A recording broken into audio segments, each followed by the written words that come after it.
Balita naman po sa Metro Manila, nagpambunong mga pulis at deboto sa Ayala Bridge sa kalagitnaan po yan ng traslasyon kahapon. Ang tindi.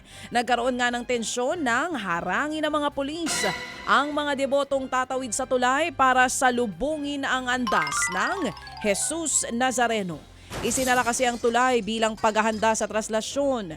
Ilang beses na nakiusap ang mga pulis pero nauwi pa rin sa baliyahan. Nasugatan ng isang pulis at ilang mga deboto. Itinanggi naman ito ng mga hinuli na agad din naman pong pinakawalan.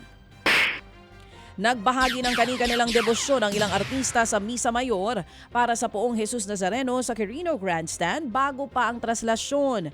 Kabilang sa nagpatotoo si Good Morning kapatid host Dimples Romana na sinubok ang pamilya ng magkaroon po ng cancer ang kanyang isang kapatid. Nandyan din ang aktor na si Coco Martin na taon-taong namamanata sa Jesus Nazareno. Nagkaroon din ng performance ang singer-actress na si Angeline Quinto na isa ring deboto. Habang sumayaw ang mag-asawang sina Rogen Cruz at Dayan Medina.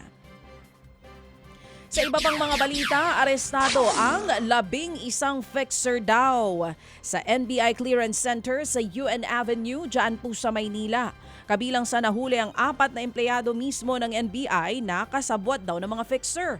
Ayon sa NBI, inaalok ng mga suspect sa mga kumukuha ng clearance ang mabilis na proseso sa halagang 800 hanggang 2,000 piso.